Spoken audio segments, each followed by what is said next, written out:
thought my first video essay on YouTube would be for a class, let alone in Milan, let alone in university, but here we go. So I believe fandoms to be the epitome of digital culture. They are currently online communities that consist of fans of basically anything. So like a personality, like a celebrity, a singer, or any kind of media text. So a TV show, a book, a movie, anything. And when I say anything, I do mean anything, because today I will be focusing on the Marauders fandom, which is based on nothing. So yeah, now what is the Marauders fandom? I'll try to put this as briefly as I possibly can, because this is very hard to explain, and I only have 12 minutes. But I think we would all agree that Harry Potter is a gigantic like cultural phenomenon and a cultural good that most of us are familiar with. And it was very big when it was coming out as books in the 90s, and then in the early 2000s as movies. And since it was so big, people got bored of it fairly quickly. And when I mean bored of it, I mean they just analyzed everything that there was to analyze about the main characters described in the books. So they kind of collectively decided to focus on other characters, and the other characters would be the Marauders, so the generation that came before the events of the book. And that would be James Potter, Harry's dad; Sirius Black, Harry's godfather; Remus Lupin, teacher in Hogwarts later on; and Peter Pettigrew, one of their former friends. And this idea came about around 2012, and people were very aware of it. Like, people in fandom knew of the Marauders, knew that there was like an obsession about them, and they also knew that it was largely based on Wolfstar. Wolfstar is a ship name for Remus Lupin and Sirius Black. People just really like the idea of them together, and I could make an entire 2-hour video essay about just that. But basically, there's a lot of queer subtext, there's a lot of queer baiting involved, and what we need to know is that the idea of Wolfstar has existed for years, basically since The Prisoner of Azkaban came out as a book in like 97. But yeah, that was okay. And then in 2018, a fanfiction got published, and the fanfiction is called All of the Young Dudes, and that basically rewrote all of the fandom ideas. So it is extremely well written. It's a very big piece of work, and to put it shortly, it queerified the fandom. It changed the appearance of a lot of characters. So characters that would previously be perceived as white started being perceived as people of color. A lot of like new representation coming in, since obviously it was 2018, so we got a society more open to the idea of representation, even though scholars have been saying representation is important for years before that. But anyway, that was all fun and good. People that were in the fandom knew about the fanfiction. But then 2020 happened, and with the pandemic and everyone stuck at home, and downloading TikTok, it got way out of hand. Like, it got way more popular. And my question that I would like to answer in this video is whether the TikTokification and the algorithmization of social media is to blame for the Marauders fandom as it is right now. It would be a disgrace for me not to mention that the collective idea in the fandom around 2020 was that anything in the sense of adding the representation, that the LGBTQ representation that the original text lacked, was, in the fandom perspective, considered a rebellion towards J.K. Rowling. So J.K. Rowling is now considered a TERF, which means trans exclusionary radical feminist.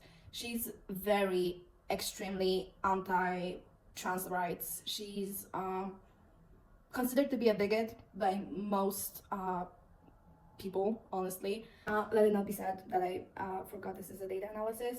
Out of the top 20 posts on Twitter X that come up after typing in J.K. Rowling's name, 13 of them, so over half, are perceiving her in a negative light. Calling her a bigot, calling her a TERF, or just making memes and calling her overall a bad person and being unsupportive of her ideas and ideologies. And the idea was that, to spite her, the fandom would take her characters and make them everything that she hates. So Yeah, the origins of the marauders fandom, especially the like newer wave, come from uh, a place of hatred and a place of wanting to rebel against J.K. Rowling, and that's very important. I was previously I wanted that to be like my focal point of this video, but now I want to change my perspective a bit, but I still feel like this is extremely important to mention. What is second generation social media and what is the TikTokification and algorithmization I was talking about? So basically in older social media like Instagram or Facebook, you would mainly see the posts your friends made. You would follow a friend, add someone to your friend list, and then your feed on that platform would be the things your friends shared or the things your friends posted. But ever since the rise of TikTok, we have seen a shift because TikTok operates on an algorithm base where you don't actually see posts from your friends or the people you follow. You mostly see things that were picked out for you by an algorithm. And this is an extremely complex topic in the sense many people feel like the algorithm knows them better than they know themselves and stuff like that. But my point is, this created the idea of social interest clustering, which, to explain it briefly, like in the most simplest terms, means you will only see posts that you agree with. So let's say I like a Wolfstar edit on my For You page. I liked one of them, I liked two of them. Suddenly my entire For You page is filled with Wolfstar content because the algorithm saw I liked it, so they will keep showing it to me. And that is how the rise of the second or third wave of the Marauders fandom came to be. It was just a whole bunch of people, mostly queer teenagers, sitting in their bedrooms for a year because it was in the middle of the pandemic, liking each other's Marauders content, and they were just feeding off of it. I decided to create a new TikTok account so my personal algorithm doesn't cloud any of my findings, and I've looked to the Marauders hashtag in that. Now, since filtering data on TikTok is a different level of difficult, I'm taking into account that the app does like to show you more recent videos more. But looking at the top videos tab under the hashtag, which are the most liked, most viewed, most engaged with videos under the hashtag, you can see, unsurprisingly for anyone that has ever engaged with any sort of fandom culture online, that a big chunk of them are just cosplay videos, which is one of the most popular ways to engage with an online fandom. But the interesting thing is that I could not find any video older than 2020, with the majority of them being posted in between the year 2021 and 2024. Now, I for a fact know that there is Marauder videos being posted in this year, in 2025, but they are not as engaged with as the ones posted in 2023. Also, looking at the amount of TikTok users in these years, we can see that they've been gradually growing over the years, with obviously the pandemic showing the highest raise, like the highest spike, then the amount of users a bit lowered a bit, but the app has been growing and growing ever since. My conclusion is that in the years of the pandemic, that is in between 2020 and 2024, there was a significant spike in Marauders video content being shared to social media. Now, we have to take into account that because of the pandemic, people had more time on their hands to engage with such video content, because they were working remotely, doing online school, and they just had more time to engage and create these contents.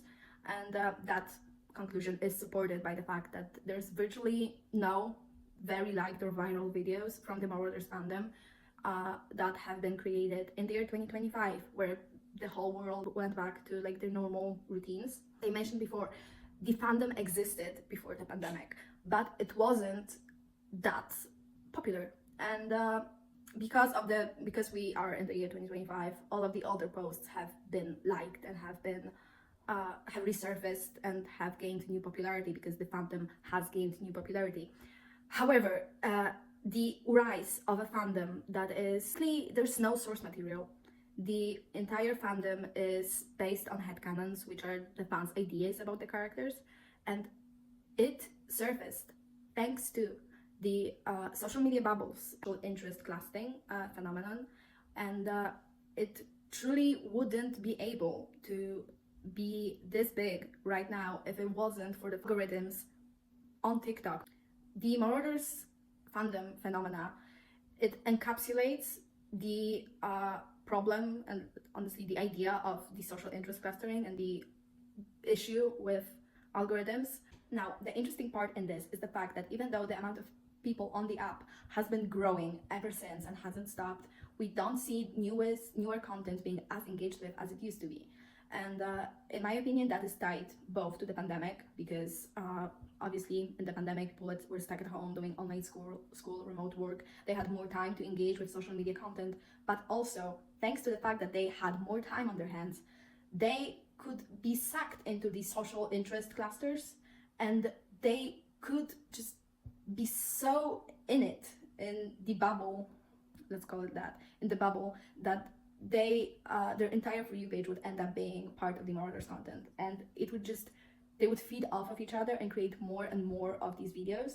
It surfaced thanks to the social media bubbles and the idea of social interest clustering, because in a fandom where you get no source material, the only way you are actually able to create such complex ideas about characters, because if you look into this, there's so many ideas about what these characters are like, their personalities, even though they're not shown in the Harry Potter J.K. Rowling work. The only way that was possible was in the pandemic, and thanks to the algorithmic side of it. So thanks to the fact that people were constantly shown the same content, they were able to interact with it in the comments and agree upon a certain idea about this character. So if you compare the current fandom with the way it looked like in 2012, where people were only basing their ideas off of what was provided in the original text, you'll see that there isn't that much. Like, for example, the fan fiction from 2012 and fan fiction from 2023 has a completely different characterization of these characters, has a completely different ideas of what they liked, how they dressed, or basically anything. Fandom was only able to grow as big as it is, and it is a very significant fandom, because if you look at Archive of Our Own, which is the most popular fan fiction sharing website on the internet, the most liked piece on the website is the all the young dudes that I mentioned before. So this fandom that's based on virtually nothing has grown to be one of the biggest things in the fandom community as a whole. It was only able to do that because of both the pandemic and because of the algorithmic component, because without it, people wouldn't be stuck in this online social circle where they were able to discuss all of these ideas so freely, because all the content they saw because of their algorithms was related to this one specific topic.